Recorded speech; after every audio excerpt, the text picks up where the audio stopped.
Welcome to Certification Terminal. As part of this series, we will discuss a couple of CompTIA Security Plus certification exam questions and answers. In a recent penetration exercise, the intruder dressed as a security guard, identical to the firm's, and instructed individuals to vacate the data center due to a security risk. Which social engineering principle is most prominently demonstrated by this approach? Option A, consensus. Option B, authority. Option C, scarcity. Option D, intimidation. The correct answer is Option B, authority. This scenario demonstrates the social engineering principle of authority. The intruder, by dressing up as a security guard, identical to the firm's personnel, assumes an authoritative position. By doing so, the intruder gains the trust and compliance of individuals within the data center, convincing them to evacuate based on the perceived authority of their uniform and position. Option A, consensus, is incorrect. Consensus involves influencing individuals by making them believe that others are also taking a particular action. In this scenario, there's no indication that the intruder is leveraging consensus to convince people to evacuate. The focus is on the authority conveyed by the security guard uniform, not on creating a sense of consensus among the individuals. Option C, scarcity, is incorrect.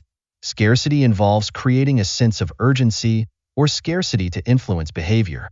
While the situation involves urgency, evacuating due to a security risk, the primary mechanism at play here is the perceived authority of the intruder, not scarcity.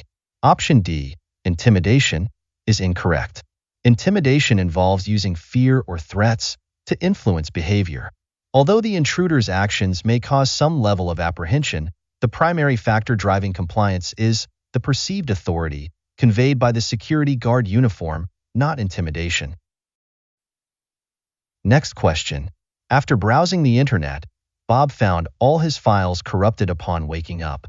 A message on his wallpaper demanded money to be sent to a foreign country for file decryption.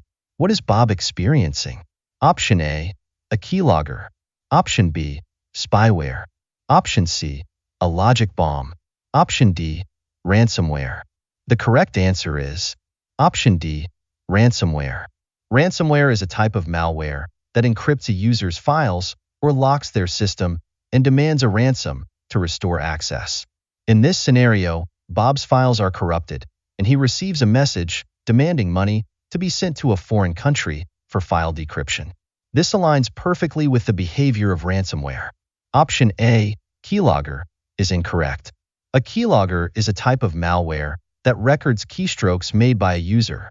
While keyloggers can capture sensitive information, like passwords and financial details, they don't typically corrupt files or demand ransom payments for decryption.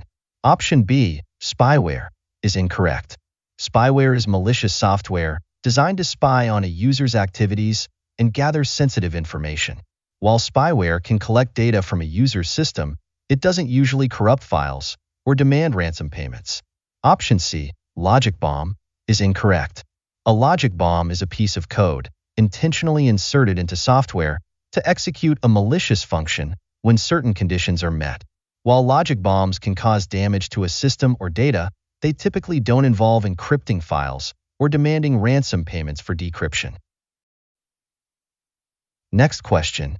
What is the main objective of root cause analysis in incident response? Option A, to identify and understand the underlying cause of an incident. Option B, to conduct a tabletop exercise. Option C, to ignore the underlying cause of an incident. Option D, to recover affected systems without understanding the cause. The correct answer is Option A, to identify and understand the underlying cause of an incident. Root cause analysis in incident response aims to identify and understand the fundamental reason or reasons why an incident occurred. This involves investigating beyond the surface symptoms to uncover the underlying factors that contributed to the incident. By understanding the root cause, organizations can implement effective corrective actions to prevent similar incidents from recurring in the future. Option B is incorrect. Conducting a tabletop exercise is a proactive measure aimed at simulating various scenarios to assess and improve incident response processes and procedures. While tabletop exercises are valuable for preparedness and training, they are not the main objective of root cause analysis in incident response. Option C is incorrect. Ignoring the underlying cause of an incident contradicts the purpose of root cause analysis. The primary goal of root cause analysis is precisely to identify and understand the underlying cause of an incident to prevent its recurrence. Option D is incorrect. While recovering affected systems is an essential aspect of incident response, the main objective of root cause analysis is not just to restore operations, but to delve deeper into understanding why the incident occurred in the first place. Simply recovering affected systems without understanding the root cause leaves the organization vulnerable to similar incidents in the future. Next question. What kind of log data offers supplementary context and details about other data, facilitating the comprehension and interpretation of that data? Option A, firewall logs. Option B, endpoint logs. Option C, metadata. Option D, application logs. The correct answer is Option C, metadata. Metadata provides supplementary context and details about other data, aiding in the comprehension and interpretation of that data. Metadata essentially offers information about the data itself, such as its creation date, author, format, location, and other attributes. This additional contextual information can be crucial in understanding the content and significance of the associated data.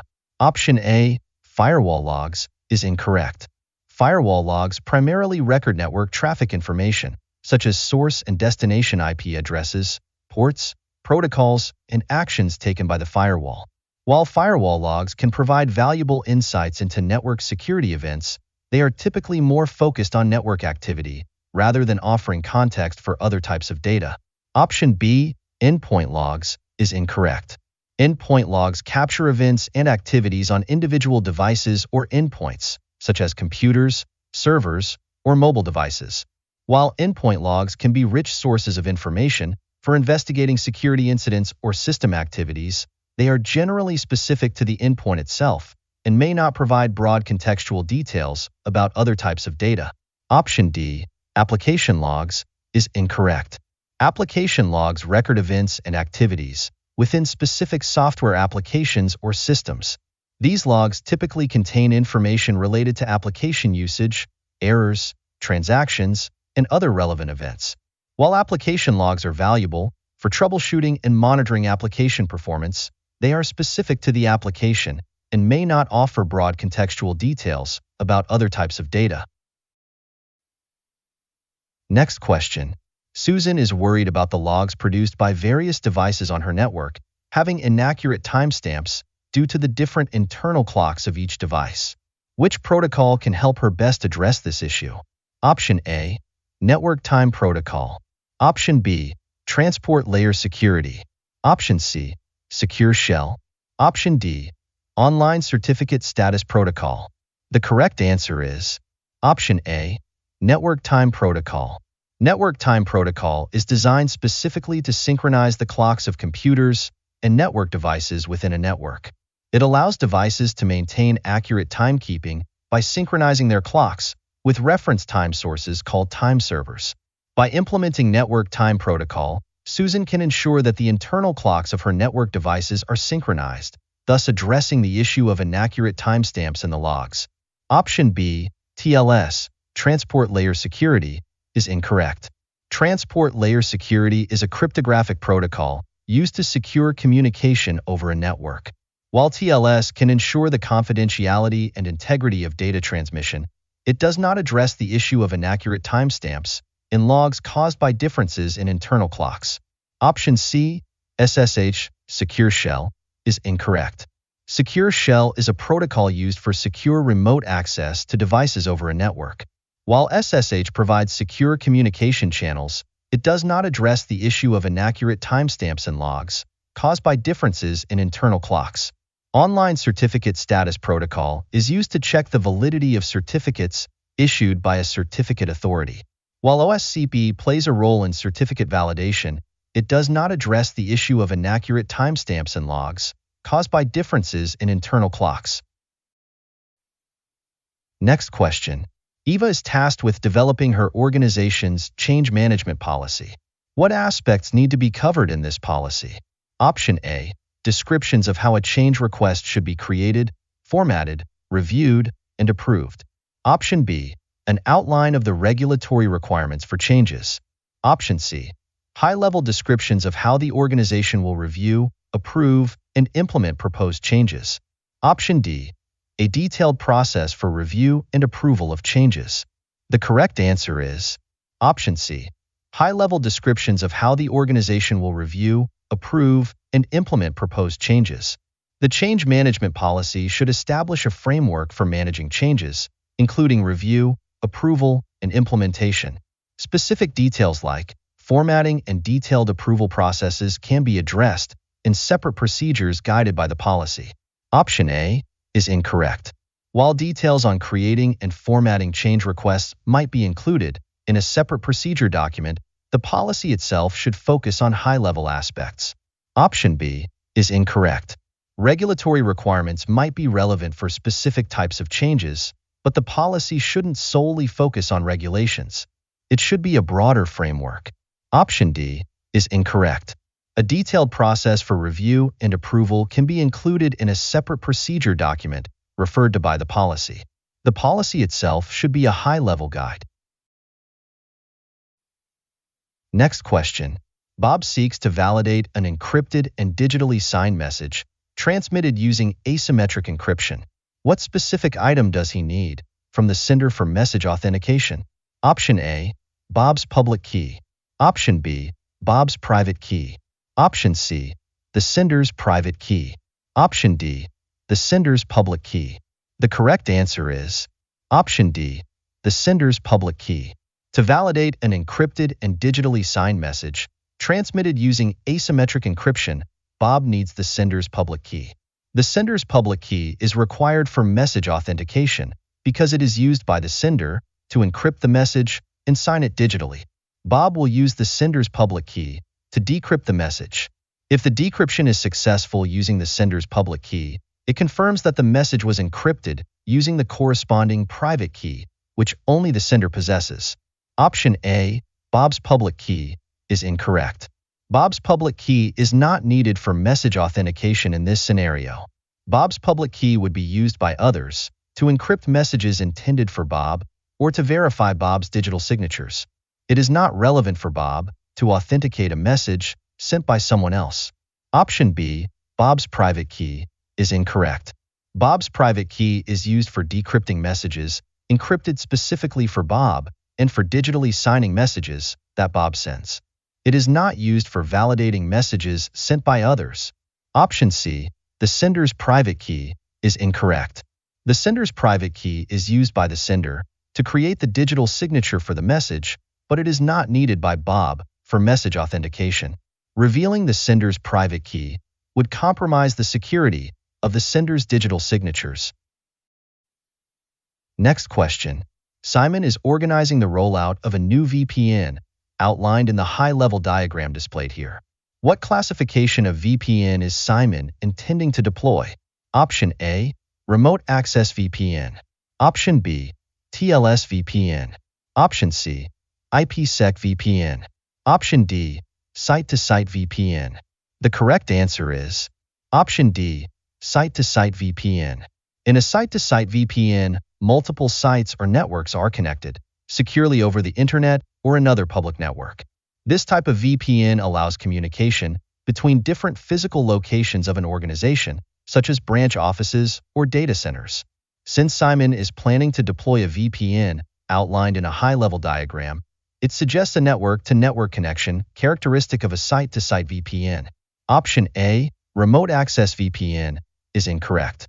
A remote access VPN allows individual users to connect securely to a corporate network from remote locations over the internet. This option is incorrect because it involves individual users connecting to the network, whereas the question indicates a network-to-network deployment. Option B, TLS VPN, is incorrect. TLS VPNs use the Transport Layer Security Protocol to encrypt traffic between client and server endpoints. While TLS VPNs provide secure communication, they are typically used for remote access, rather than site-to-site connections. Option C, IPsec VPN, is incorrect. IPsec VPNs use the IPsec protocol suite to secure communication between network devices over the internet or another public network. While IPsec VPNs can be used for both remote access and site-to-site connections, the question specifies that Simon is deploying a VPN outlined in a high-level diagram, which suggests a network-to-network or site-to-site deployment. Next question. An attacker has compromised data integrity in a security breach by leveraging the chance of two separate inputs, generating the same hash value in a cryptographic function. What type of attack is being described here? Option A, rainbow table attack. Option B, birthday attack. Option C, phishing attack. Option D, brute force attack. The correct answer is Option B, birthday attack. A birthday attack is a cryptographic attack that exploits the probability of two different inputs producing the same hash value, known as a collision, in a hash function. In this scenario, the attacker leverages the chance of two separate inputs, generating the same hash value in a cryptographic function, compromising data integrity. Option A, rainbow table attack, is incorrect. A rainbow table attack is a pre-computed table used for reversing cryptographic hash functions to determine the original input from a hash value. It is not specifically designed to exploit collisions in hash functions, so it is not the correct choice for this scenario. Option C, phishing attack, is incorrect.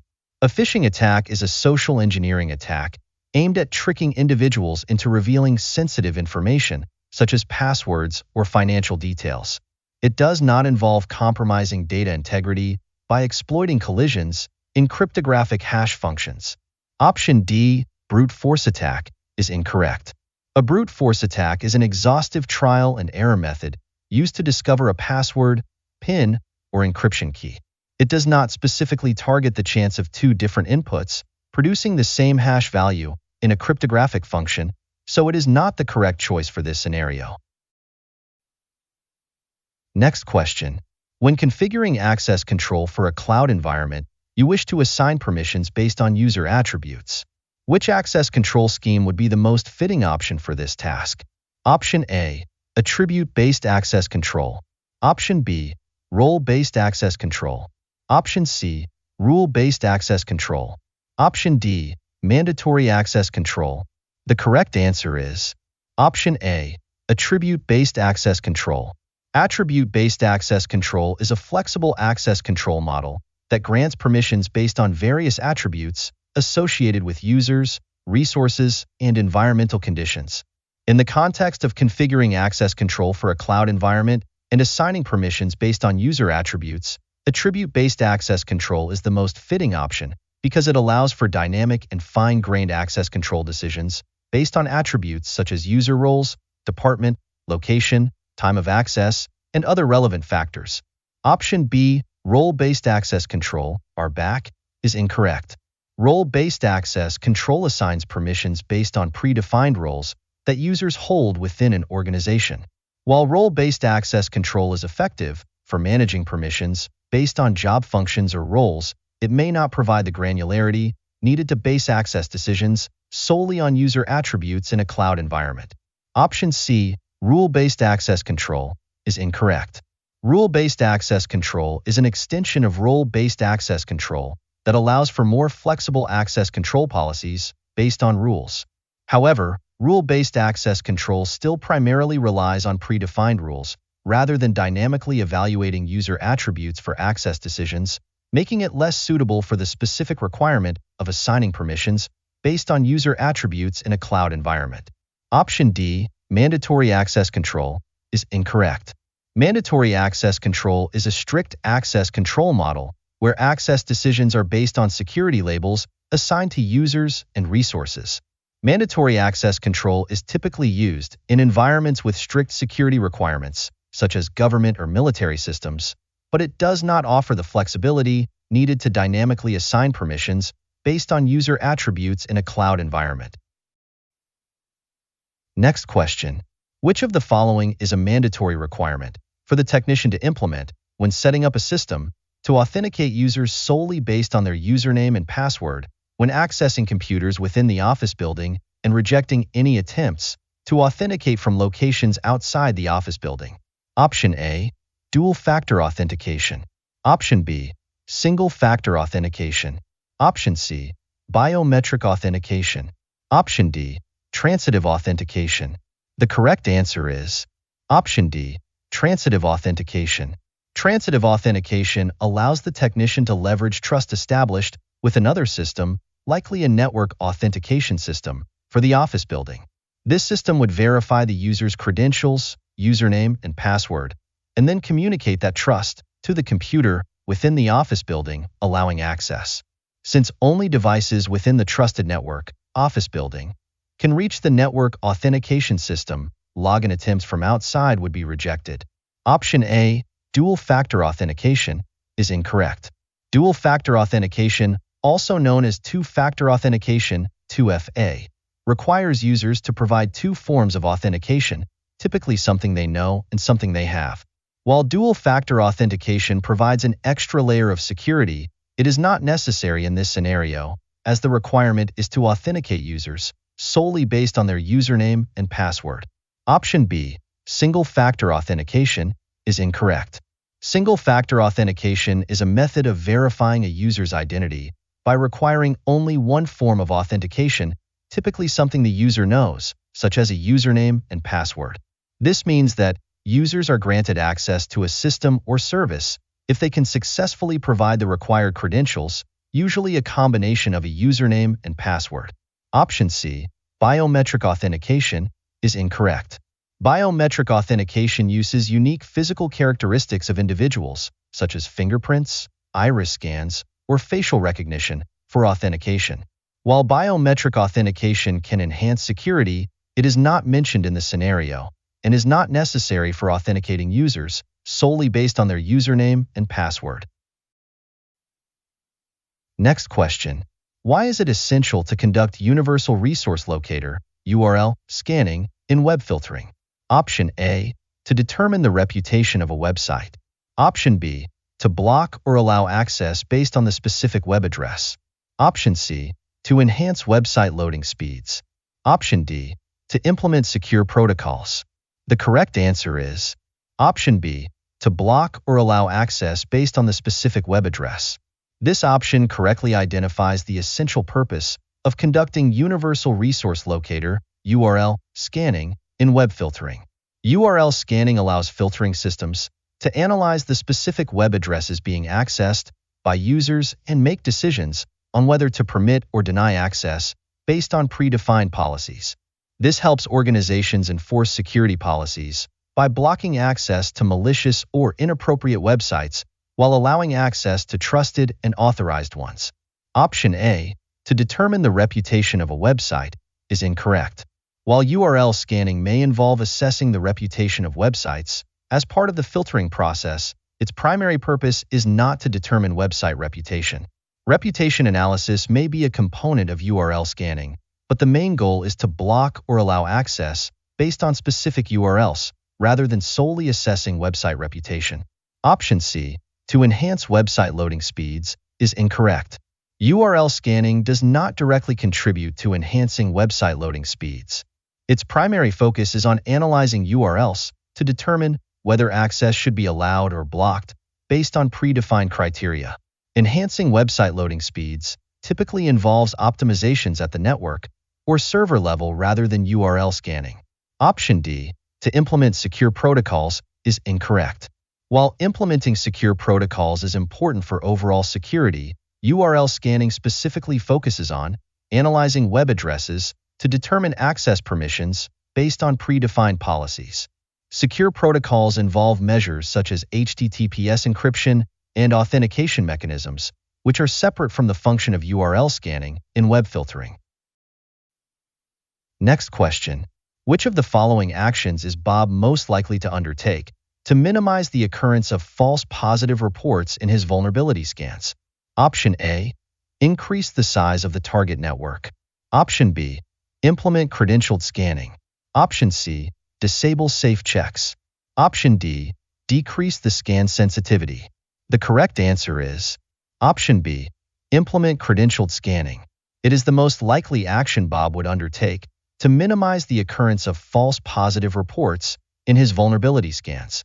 Credentialed scanning involves providing the vulnerability scanner with valid credentials, such as usernames and passwords, to authenticate and gain deeper access to the systems being scanned. This allows the scanner to collect more accurate information about the system configuration and installed software, leading to more precise vulnerability detection and fewer false positives. Option A, increase the size of the target network, is incorrect. Increasing the size of the target network does not directly address the occurrence of false positive reports in vulnerability scans. In fact, expanding the scope of the network may lead to more potential vulnerabilities being detected, potentially increasing the number of false positives. Option C, disable safe checks, is incorrect.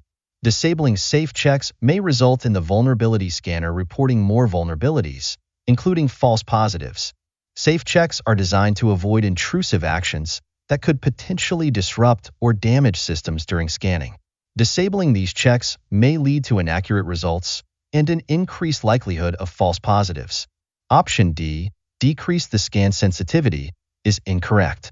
This may result in the vulnerability scanner overlooking certain vulnerabilities, including legitimate ones, rather than specifically targeting false positives. Lowering the sensitivity may compromise the effectiveness of the scan and fail to address the root cause of false positive reports. Next question. Before an event occurs, what technology can Bob deploy to enable him to accurately monitor bandwidth usage and observe the destination of traffic during a compromise? Option A, a firewall. Option B, packet flow. Option C, net flow. Option D, a DLP. The correct answer is Option C, net flow. Net flow is the technology Bob can deploy before an event to accurately monitor bandwidth usage and observe the destination of traffic during a compromise.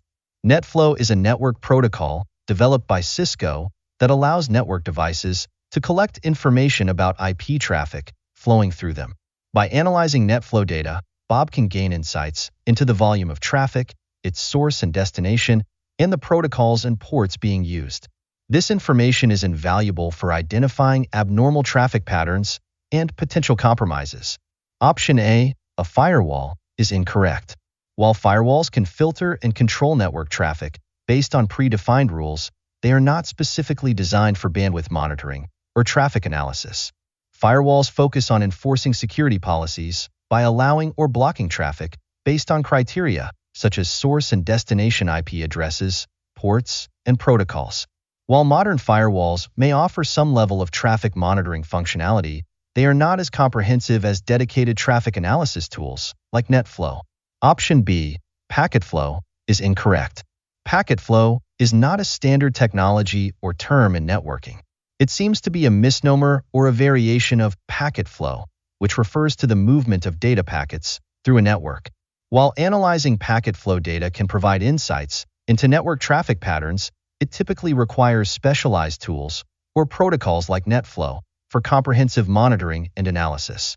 Option D, a data loss prevention system, is incorrect. Data loss prevention systems are designed to prevent unauthorized access to sensitive data and prevent data leakage. While they may include some traffic monitoring capabilities to detect and prevent data exfiltration, they are not primarily focused on bandwidth monitoring or traffic analysis. Data loss prevention systems typically inspect content within data packets rather than analyzing overall traffic patterns and destinations like NetFlow does. Therefore, data loss prevention is not the most suitable technology for accurately monitoring bandwidth usage and observing traffic destinations during a compromise.